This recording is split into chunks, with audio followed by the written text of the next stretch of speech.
OK，我哋而家係 Part Two，Part Two。佢話呢度邊個正確嘅？呢一個係佢嘅因素。咁你覺得係咪？你首先做一件事先，你12咧係除2變成6嘅。咁即係呢個數咧除2咧會變成呢個數。咁換言之咧，我哋正常嚟講咧，呢個數係大啲嘅，咁呢個數細啲嘅。咁我哋呢個係唔啱啦。咁佢係佢嘅倍數咧，呢個啱嘅，因為佢除2啦。如果你6除2等於3咁樣，咁6就係3嘅倍數咯。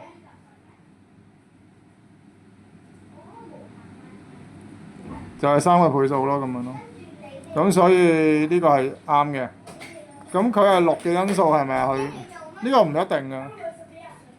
你代啲數入去做又得，你可以攞個邏輯去諗又得。你6同呢個佢其實上下可能係冇關係嘅，佢個兩個數唔係話因數都唔係倍數咯。咁佢12係呢個倍數都唔關事咯，所以呢兩個唔係咯。因為留意你分子分母嗰兩個數係可能係佢之間冇關係嘅。佢反而呢邊咧同呢邊嘅關係，佢係做咗一個約分。好，呢度下一題啦。咁佢咁樣，你見到個分母係一樣嘅。咁呢度其實做咩咧？佢係做一個擴分，咁想變成咧佢哋最小公倍數。咁例子你4同6最小公倍數係邊個啊？應該係12。咁之後咧，你4乘咩係12啊？4乘3。6乘咩啊？6乘2係12。咁我哋5乘2就10咯。咁所以3乘3就9咯，咁樣咯。咁你可以填翻兩個數入去，一個係9，一個係10咯。好，咁我哋繼續咧會做呢個擴分啊、約分嗰方面嘅題目嘅。咁例如你呢題咁樣啦，佢想約分，佢係想做最簡分數。咁你用3開始啦。你約分係除邊個咧？2、3、4、5。但係理論上咧，你除4除到嘅話都可以除到2嘅。即係換言之，嗰個數咧，你唔一定除4，你除2都 OK 嘅咁樣。咁逐個試啦。咁但係如果你5、6係 OK 噶嘛？咁如果6係除2除到啦，咁再上一個應該係7，咁再去一個係11。另外10啊9嗰啲咧，你可以除2啊除3咁樣咧，你將佢用呢兩個優先嚟做咧，係都會做到嘅。咁你唔使一次過直情除10啊除9咁樣咯。咁但係11就唔係嘅咁樣咯，你一定要除11先至計到。咁呢個15佢除咩啊？呢度用5啦，咁呢度5啦，咁4、3啦咁樣咯。咁呢邊亦都係啦，你除翻幾多？由2開始除咯。咁逐個試啦，試睇下最後答案幾多啦。咁呢啲全部都一樣，呢個一樣，呢個一樣 skip 咗佢啦，陣間改翻佢。好啦，咁呢度呢個就約分啦。咁下一題咧，整數轉分數嘅。咁你例如你1嗰啲係分子分母一樣就會變1啦，咁所以一樣，咁所以一樣咯，得唔得？咁就睇下先，呢個唔關事，呢個要改一改。好啦，例如你呢題啦，你呢個係2，咁去整數2，咁分母係2，咁分子係咩啊？如果咁樣，要大1倍啦。咁呢個1啦，咁樣咯。咁之後我哋做3同埋係咯，做一個3咯。你9乘9係分母，咁3嘅話分子會係分母嘅3倍，所以9乘3咯。咁今次咧，如果分子係81，咁分母咧，分子會係分母嘅3倍，所以你將81除翻3咧就會做到啦。咁就係咁樣做咯。好啦，咁而家分數假分數大分數互換啦。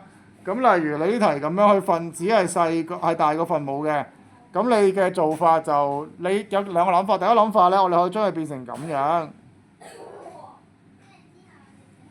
咁呢個咧，然之後再變成1，咁就變成1又2/3啦，咁樣咯。咁另一個諗法咧，就係你將5咧就除翻3，咁3餘3，咁剩2啦。咁餘數咧就放翻喺個分子度，分母照寫翻3，咁樣填落去。咁呢個出嚟咧就放喺個整數部分，咁都 OK 會做到嘅。咁睇下你想用邊個方法咯。咁呢題你可以試下自己做啦。咁呢題亦都可以自己做，咁但係佢有個特別就係咧，佢嗰個分數部分咧，即係大分數分數部分係要再約嘅，咁要約簡。咁你記住啦。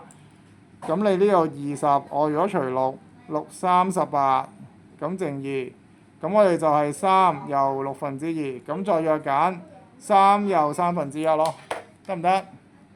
好，咁呢度倒翻轉啦。如果你想將佢轉做搞份數，應該點做啊？你應該將佢你理解為乘下下邊嗰個數先，咁啊加2，咁分母係一樣，咁就 OK 啦。或者咧，你可以話我唔係好明你喺度做緊啲咩喎，我唔知喎。咁你可以試下將2咧變成1加1加2/7，咁所以1就係7/7啊嘛。咁而家你再咁樣加落去咧，你其實做緊同樣嘅嘢嘅。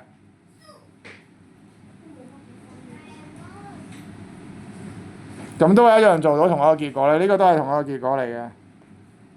咁你哋睇下，你哋覺得邊個合理啲啦？你可以自己揀一條方法去做啦。咁你另外1加1你可以2咧，你可以2直情拆做14嘅。咁然之後7/14再加2/7都係同一個結果嘅。但係呢個係咩嚟啊？呢個係我哋上一題嘅做法嚟噶嘛，即係上一種題目啊嘛，整數轉份數嘅題目嚟嘅。咁係關於呢度，咁你做一做先啦。你哋感覺到有咩困難咧？到時再問翻啦。好啦，咁下一題自己做啦。咁呢度就係份數互換啊，同埋即係大份數嘅搞份數同埋整數份數嘅部分咯，同埋講埋約份嘅呢個 video 就。